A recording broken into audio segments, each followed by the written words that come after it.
Welcome to it's me Shravya Varma channel. హాయ్ అందరికీ, welcome to it's me Shravya Varma channel. నా ఛానల్లో ఎవరైనా ఫస్ట్ టైం వీడియోస్ చూసినట్టు అయితే ప్లీజ్ మన ఛానల్ని సబ్స్క్రైబ్ చేసుకోండి ఫ్రెండ్స్. ఈరోజు స్పెషల్ డే అనమాట. అదేంటి అంటే మా రిక్కీ బర్త్డే. ఇంకా అనుకోకుండా ఆ రోజే మా అమ్మ వాళ్ళైతే బోనం తీస్తున్నారు. ఇప్పుడు మనం బోనం రెడీ చేసుకోవడానికి ఒక ప్లేట్లో ఆయిల్ వేసుకొని కర్డ్ వేసుకోవాలి. బోనాన్ని అందంగా అలంకరించడానికి ఫస్ట్ అయితే ఈ పెరుగు ఆయిల్ అనేది బోనానికి మొత్తం అప్లై చేసుకోవాలి. ఇలా అప్లై చేసుకున్న తర్వాత స్ట్రైనర్ ఉంటుంది కదా, దాని సహాయంతో మనం పసుపునైతే మొత్తం ఈ బోనాలకైతే స్ప్రెడ్ చేసుకోవచ్చు. ఇలా చేయడం వల్ల ఈక్వల్గా అండ్ మంచిగా బోనానికి అనేది స్ప్రెడ్ అవుతుంది. ఇలా మొత్తం బోనాలకైతే పసుపుని స్ప్రెడ్ చేసుకోవాలి. మీలో బోనం ఎవరికైనా ఫస్ట్ టైం చేసి ఉంటే, బోనం రెడీ చేయడానికి రాకపోతే ఈ వ్లాగ్ అయితే చూసేయండి. బోనం ఎలా తయారు చేయాలి, దీంట్లో ఏం ప్రసాదం వేయాలి, పైన బోనంలో ఏం వేయాలి, ఇవన్నీ అయితే నా వీడియోలో మొత్తం చూపిస్తాను. వీడియో ఎండ్ వరకు చూడండి. ఒక పవర్ఫుల్ అమ్మవారి దగ్గరికి అయితే మేము ఈరోజు వెళ్తున్నాము. ఆ టెంపుల్ అయితే చాలా అందంగా ఉంటుంది. ఒక్కసారి వీడియో మొత్తం చూసేయండి, మీకే అర్థమవుతుంది. ఫస్ట్ అయితే మేము పసుపుని మొత్తం స్ప్రెడ్ చేసుకున్నాం బోనానికి. స్ప్రెడ్ చేసుకున్న తర్వాత అమ్మవారి కళ్ళు, ఇంకా ఆ ముక్కుకి ముక్కెర ఎంత అందంగా ఉంటుందో కదా, ఆ అమ్మవారికి ఆ ముక్కెర, ఇంకా ఆ పెద్ద బొట్టు, ఇదే ఆ అమ్మవారి ఫేస్కి చాలా అందం. ఆ ముక్కుకి ముక్కెర ఇంకా ఆ బొట్టు మాకు వచ్చినట్టు మేమైతే రెడీ చేసుకున్నాము. ఇంకా చాలా ఎక్స్పీరియన్స్ ఉన్న వాళ్ళు ఉంటారు, వాళ్ళు ఇంకా అందంగా రెడీ చేస్తారు. ఎలా ఉన్నా మన అమ్మవారు అందంగానే ఉంటారు. ఏమంటారు? మేమైతే అమ్మవారి కోసం ఇక్కడ చీర, పూలదండ, స్వీట్స్ ఇవన్నీ అయితే రెడీ చేసి పెట్టుకున్నాము. ఇలా అమ్మవారి ఫేస్ అయితే గీసిన తర్వాత మళ్ళీ ఇంకో పైన కుండ ఉంటుంది కదా, దానికి పైనుంచి ఇంకా అందంగా కనిపించడానికి కుంకుమ అయితే లైన్ లాగా డ్రా చేస్తున్నాము. బోనం ఎందుకు చేస్తారో తెలుసా? ఒక గ్రామంలో అందరికీ వ్యాధులు, రోగాలు వచ్చాయంట. అప్పుడు ఆ గ్రామ ప్రజలందరూ ఆ అమ్మవారికి మొక్కుకున్నారంట, ఇవన్నీ తగ్గిస్తే నీకు బోనం తీస్తామమ్మా అని. అప్పటి నుంచి ఈ బోనం అయితే చేస్తారు. అందుకే ప్రతి గ్రామానికి ఒక అమ్మవారు, ప్రతి గ్రామంలో ఒక్కొక్క రోజు బోనం అనేది తీస్తారు. గురువారం అయితే అమ్మవారికి బోనం ఎక్కుతుంది అంటారు. ఆదివారం బోనం మీద దీపం పెట్టాలి కదా, అందుకోసం 2 మట్టి కుందలు అయితే తీసుకున్నాము. దీనికి మొత్తం పసుపు అప్లై చేసి బొట్లు అయితే పెట్టుకుంటున్నాము రౌండ్గా. ఇప్పుడు ప్రసాదం కోసం ఇక్కడ బియ్యం తీసుకున్నాము. బియ్యాన్ని మంచిగా కడిగేసుకొని కుక్కర్లో అయితే పెట్టేసుకోవాలి. ఇక్కడ ప్రసాదం కోసం బెల్లం అయితే తురుముకుంటున్నారు. బెల్లం, పాలు, నెయ్యి వీటితో పరమాన్నం అయితే రెడీ చేస్తారు. మీకు ఫుల్ రెసిపీ కావాలి అంటే నాకు కామెంట్ చేయండి, నేనైతే ఫుల్ రెసిపీ పెడతాను. ఫస్ట్ అయితే స్టవ్ ఆన్ చేసేసి కుక్కర్ అయితే పెట్టేసుకోవాలి. అసలు బోనం అంటే ఏంటో మీకు తెలుసా? బోనం అంటే భోజనం అని అర్థం. బోనానికి ఆపోజిట్ వర్డ్ భోజనం. ఇలా అమ్మవారికి భక్తిగా పరమాన్నం చేసి ఆ బోనంలో పెట్టుకొని తీసుకొని వెళ్తాము.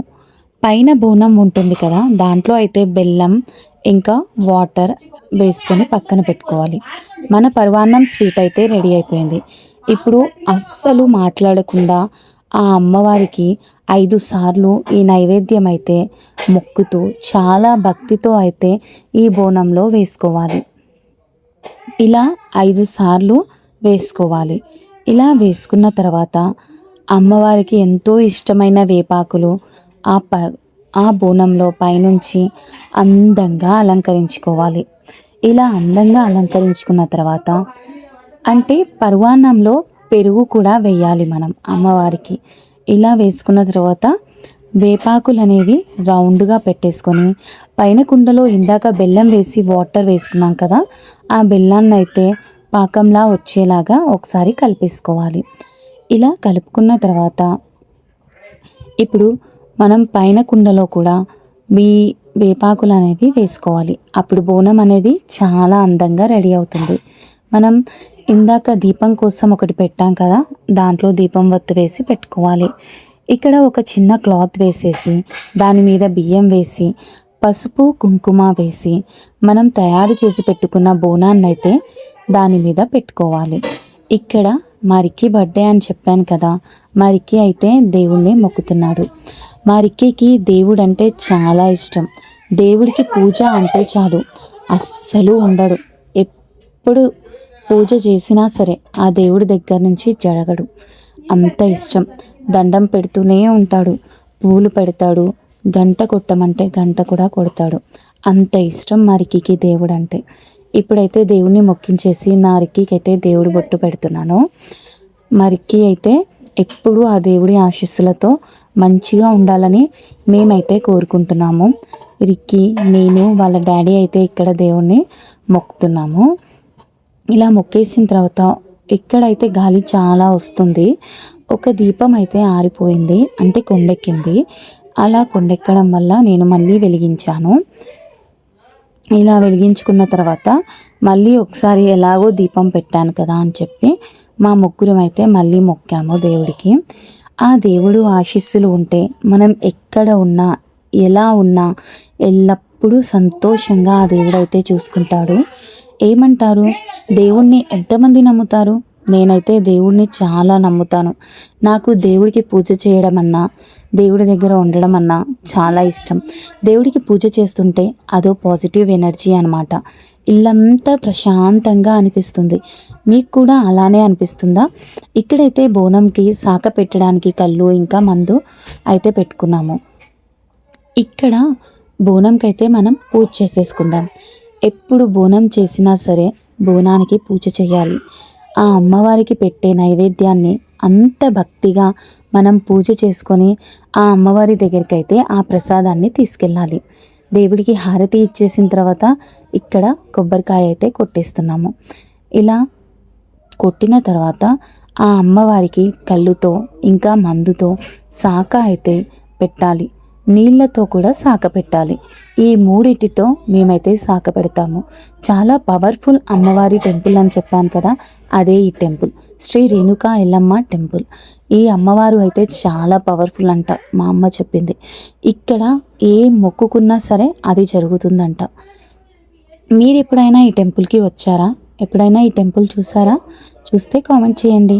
అమ్మవారికి అయితే ఎంతో భక్తిగా తెచ్చిన ఆ ప్రసాదాన్ని అయితే సమర్పించుకున్నాము. ఇక్కడ అమ్మవారికి అయితే పూజ చేస్తున్నారు. నేనైతే రిక్కీ కోసం పూజ చేయాలి అనుకున్నాను. ఇక్కడ రిక్కీ బర్త్డే కాబట్టి ఇక్కడ నేనైతే దేవుడికి అయితే ఆ అమ్మవారికి అయితే పూజ చేస్తున్నాను. ముందుగా అయితే అగరబత్తులు అయితే వెలిగించుకొని ఆ అమ్మవారికి అయితే ధూపం ఇచ్చాను. ఇప్పుడు అమ్మవారి కోసం ఫ్లవర్స్, కుంకుమ, పసుపు ఇవన్నీ ఇక్కడ ఇస్తారు. ఆ మొత్తం సెట్ అయితే 40 రూపీస్ అంట. మనకి అన్నీ దాంట్లోనే వస్తాయి. కొబ్బరికాయ, అగిరవత్తులు, పసుపు, కుంకుమ ఇంకా పూలు ఇవన్నీ వాళ్ళే దాంట్లో కవర్లో వేసి ఇస్తారు. పసుపు కుంకుమ అయితే అమ్మవారి కాళ్ళ దగ్గర వేశాను, ఇంకా పువ్వులు కూడా పెట్టాను. ఎందుకో అమ్మవార్ల దేవుళ్ళు చాలా అందంగా ఉంటారు కదా. ఏమంటారు? నాకు అమ్మవారు దేవుళ్ళు అంటే చాలా ఇష్టం. మరి మీకు? నేనైతే మా రిక్కీ కోసం మొక్కుకొని దేవుడికైతే కొబ్బరికాయ అయితే కొట్టాను. ఇక్కడ అసలు అమ్మవారు అయితే చాలా అందంగా ఉన్నారు కదా. లోపల కూడా అమ్మవారు ఉన్నారు. అసలు ఎంత అద్భుతంగా ఉందో మీకు వీడియోలో చూపిస్తాను, చూడండి. అస్సలు గుడి లోపలికి వెళ్తే పాజిటివ్ ఎనర్జీ అన్నమాట. ఆ అమ్మవారి గర్భగుడిలో అడుగు పెట్టానో లేదో అంత మంచిగా అనిపించింది, అంతే ప్రశాంతత. అక్కడ ఎవరో ఉన్నట్టు కూడా అనిపించింది. ఆ అమ్మవారే అక్కడ ఉన్నారు కదా, అందుకే మనకి అలా అనిపిస్తుంది. ఇక్కడైతే తీర్థం అందరికీ ఇచ్చాను నేను. మీకు గర్భగుడిలో అమ్మవారిని అయితే చూపిస్తాను, చూసేయండి. ఇక్కడ నుంచి అయితే టెంపుల్లో అయితే 3 అమ్మవార్లు ఉన్నారు. మరి ఆ అమ్మవారి పేర్లు అయితే నాకు తెలీదు. టెంపుల్ మీద అయితే శ్రీ రేణుకా ఎల్లమ్మ టెంపుల్ అని ఉంది. ఒక్కసారి చూడండి, ప్రశాంతంగా ఆ అమ్మవారు ఎంత అందంగా అలంకరించారో కదా. నాకైతే చాలా బాగా అనిపించింది. మీకు ఎలా అనిపించిందో కామెంట్ చేయండి. ఇక్కడ ఒక అమ్మవారు ఉన్నారు, రేణుక ఎల్లమ్మ తల్లి. ఇవన్నీ ఎల్లమ్మ తల్లి అంటారు కదా, ఎల్లమ్మ తల్లి టెంపుల్ అన్నమాట. ఇక్కడ అమ్మవార్లు అయితే చాలామందే ఉన్నారు. అన్ని దేవుళ్ళకైతే నేను మొక్కుకున్నాను. ఇక్కడ మొక్కి ముడిపులు కూడా కడతారు. ఇప్పుడు బోనాలు కాబట్టి తొట్టెళ్ళు అయితే చూడండి ఎన్ని కట్టారో. అమ్మవారికి తొట్టెలు తీస్తా అని కూడా మొక్కుకుంటారు. అలా మొక్కుకున్న వాళ్ళు ఇలా అమ్మవారి వెనక సైడ్ అయితే తొట్టెళ్ళు అయితే కట్టారు. మా రిక్కీ అయితే టెంపుల్కి వచ్చే ముందే పడుకున్నాడండి. ఎప్పుడు లేస్తాడా, ఆ అమ్మవారి దగ్గర ఎప్పుడు దండం పెట్టించాలా అని చూశాను. ఇంకా కరెక్ట్గా మేము వెళ్ళే టైంకి అయితే మా రిక్కీ అయితే లేచాడు. మా రిక్కీని కూడా ఆ అమ్మవారి దగ్గరికి తీసుకెళ్ళి ఆ అమ్మవారి ఆశీస్సులు అయితే ఇప్పించాను. ఎప్పుడు మనం బర్త్డే రోజు మాత్రం కంపల్సరీ టెంపుల్కి వెళ్ళాలి. ఆ అమ్మవారి ఆశీస్సులు అనేవి మన మీద ఎల్లప్పుడూ ఉండాలి. ఏమంటారు, బర్త్డేకి ఎప్పుడైనా సరే మార్నింగే మనం టెంపుల్కి అయితే వచ్చేయాలి. మరికి అయితే చూడండి ఎంత బాగా దండం పెడుతున్నాడో. వాడికి దేవుళ్ళంటే చాలా ఇష్టం.